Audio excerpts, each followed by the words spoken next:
Let's talk about the episode. Let's talk about the episode. So, the fall off from Briscoe Party. We got Suki, Pillowcase, Hood Brand, Shay Brother, Amara. That whole mess happening.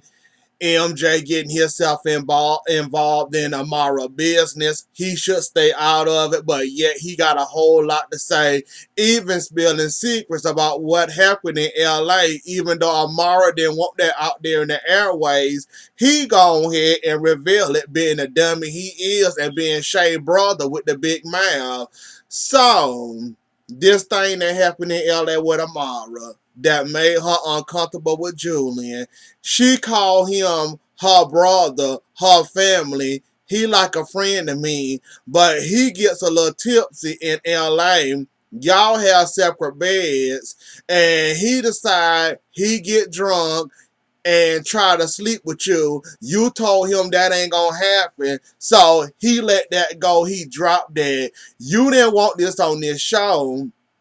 Shay, messy behind brother, decides to confront Julian about what's going on with him, about Amara, telling him what he need to do for Amara's career, like that's his wife, or like he got any standing or any right to tell Julian what he should be doing and what he shouldn't be doing with Amara's career.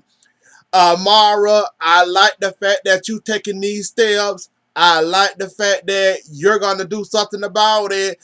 I didn't like when you met with the whole lawyer talking about, first of all, I want to start. Julian is like a brother to me. He's like friend. He's like a friend to me. He's like my family. Until you heard what the terms was and heard if you get out of this contract, basically you got to start all over again, music wise and everything. Your catalog, he owns 100% of that. You don't own none of your music that you've been putting out there. So that means if you decide to leave Julian or break your contract with Julian, that means everything you done made up to this point, it belongs to Julian.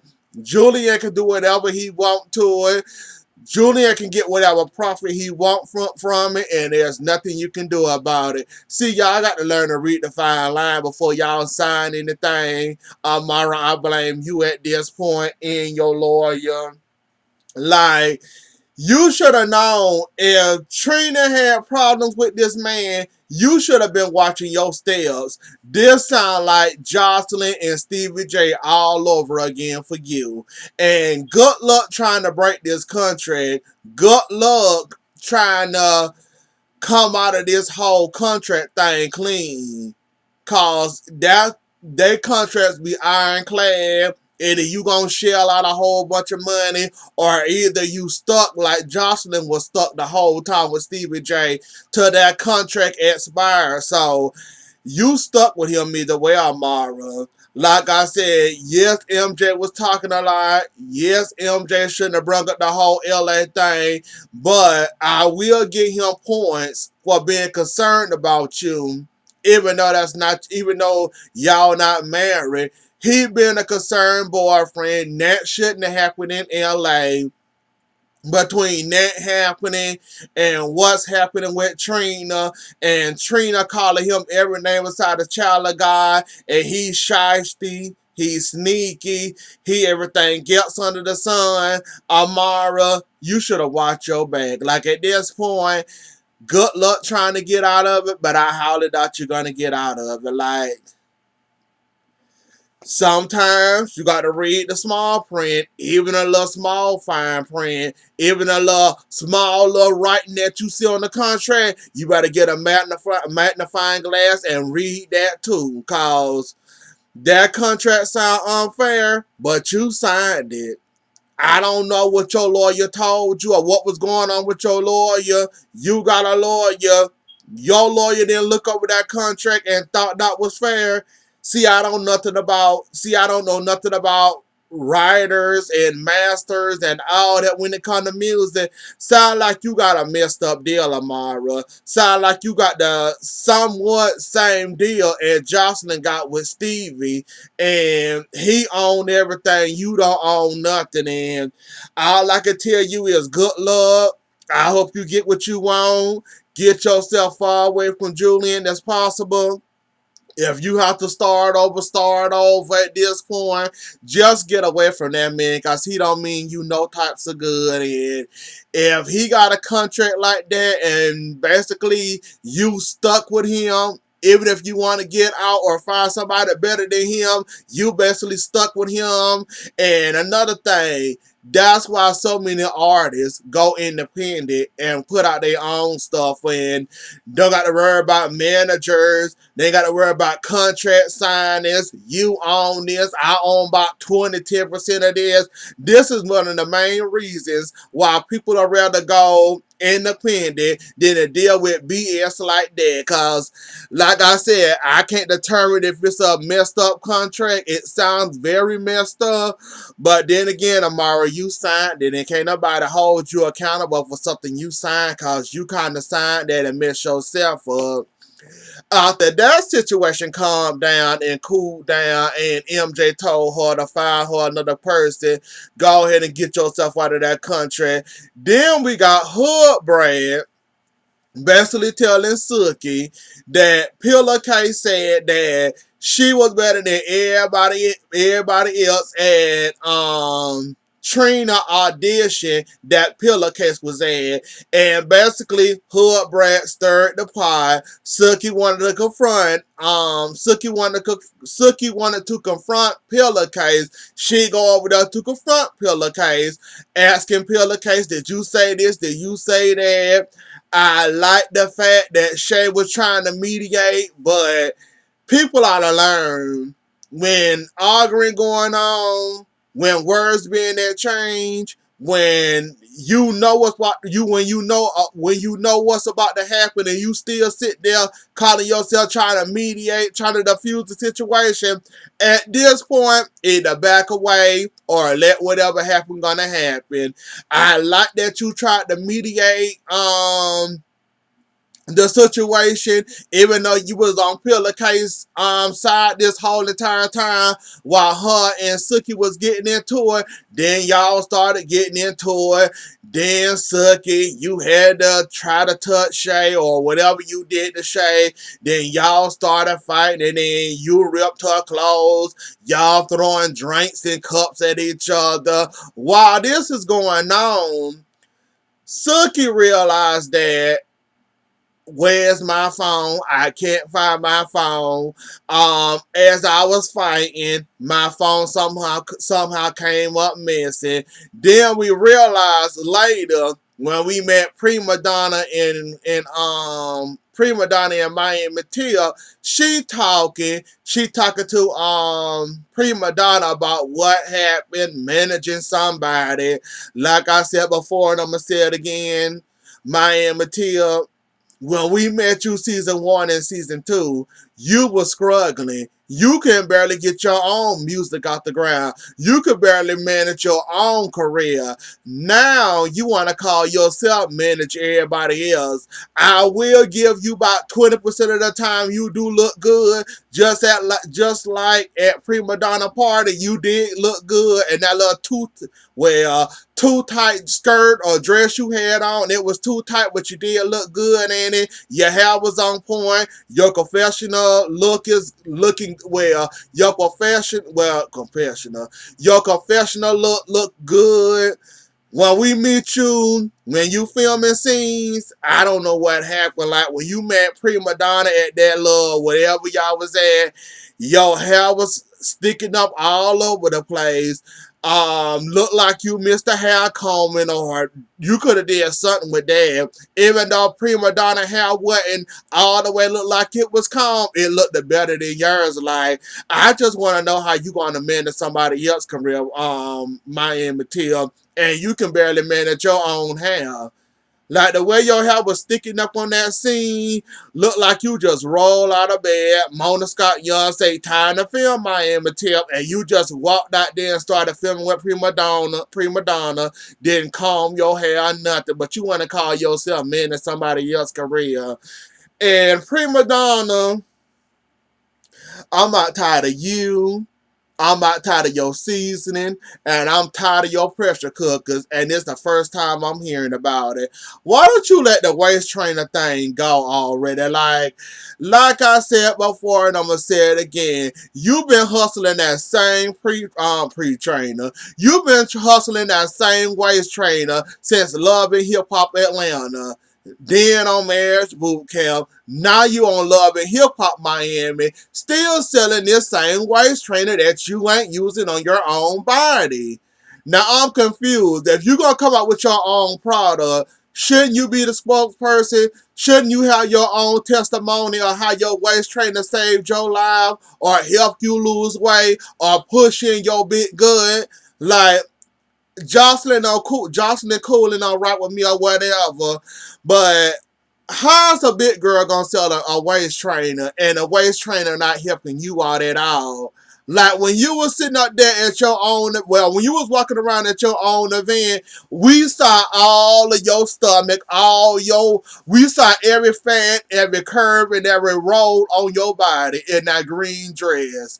Now you around here selling waist trainers. You're not using them, I'm guessing. I'm guessing they can't put in them back rolls, back fat. How are you going around here selling waist trainers and ain't using them yourself? You miss me with that, but I'm gonna give you a pass though. If people around here buying your little stupid waist trainer that you ain't wearing yourself, by all means buy it. If people around here buying your seasonings, have fun with it. If people gonna buy your pressure cooker, by all means have fun with it. I ain't buying none of the above or none of your products. You've been selling that waist trainer ever since I met you, and you're still selling that waist trainer. Shouldn't the main vocal point of you having this lunch party be your seasoning, and also your pressure cooker, not your waist trainer? And you got girls walking around your little bald headed event, walking around with waist trainers on. I don't get it, but okay. Now we get the I just had her name Suki. Now Suki, I understand you from the hood. I understand you like to fight. I understand you like to get down. I understand you don't let no woman tell you what you is and what you're not gonna do. There's a time and a place where you need to grow up. There's a time and a place where some stuff or some type of reaction or fighting should be the last thing you should be doing. I don't know where Miami Tip gonna get you at as your career or whatever, but if you're an Instagram head, you now on TV, you then move from Instagram to TV. Miami Tip trying to help you get somewhere. It's time to cut out the fighting. You gonna end up like that last girl season 2 that I couldn't stand. That was also a Instagram head, and basically she regret being on Love and Hip Hop because the whole time she was fighting or talking about artists don't ever give me no shot or artists. I forgot her now. All I remember was she was Haitian. I don't remember Jasmine. I think that was her name. You coming off as her already, like Suki. I'm trying to root for you and I'm trying to cheer for you, but you don't need to be doing all this fighting. Like all this fighting is not worth it. Now you got pillowcase around here, walking around here with your phone. God knows what's only in that phone that you around here. God knows what's only in that phone that she running around here with your phone on. I hope for God you got a lock screen or something. I I hope that you got your phone locked up, that she can't get in your phone since she around here stealing people's phones. She can't must find out where to lay her head at her or her 3 kids, but she around here stealing people's phones. Like, that's all you could think to do while Shay trying to help you out and fighting her is steal the woman phone. They gonna talk about people still walking around here with iPhone 7s or iPhone 5s. Ain't nobody gonna give me no money for this. First of all, that's theft. Second of all, they got you on camera running around here stealing people's phone. Third of all, you got the evidence in your hand with the fingerprints all over it. Pillowcase, you is one big dummy. Like, really? And you think you done did something because you done stole that woman's phone. If Sookie had any sense, she'll use track my iPhone, track that phone to your behind, and have your behind arrested for stealing her iPhone and stealing her property. So that's what we do now. We get into fights. She fighting your girlfriend. You go and steal her phone. Then sit there and brag on camera that, I got your phone. I got your phone. Now what you gonna do? Ain't nobody gonna want enough for this iPhone 5. Ain't nobody gonna want enough for this phone. So now we right here stealing phones. Then we on camera bragging about it. Showing the phone all in front of the camera. Like you can't get in trouble for whatever. Pillowcase, I never had any doubt in you. I never liked it you, and you just went ahead and proved everything that I already knew about you, and I can't. Speaking of the lunch party, let's go ahead and get that on out the way. Prima Donna walk around in green, looking a hot mess with her blonde wig on. Trick came in his regular street clothes, then bothered about dressing up in his white t-shirt.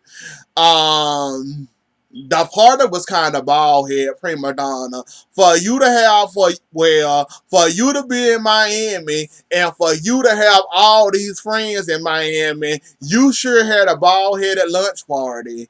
Like, did y'all see when that camera went up and like certain people was over here, certain people was over here, some people was right here, and then you can walk around all freely and clearly around that little box they call a lunch party. Like, I was expecting your party to be shoulder to shoulder. Excuse me, like you got to move sideways just to get through the crowd. Your party was so bald headed that Jocelyn decided to get you bad, and she decided to clap back at you after all this time by having a taco truck with a screen on it back up at your bald headed lunch party.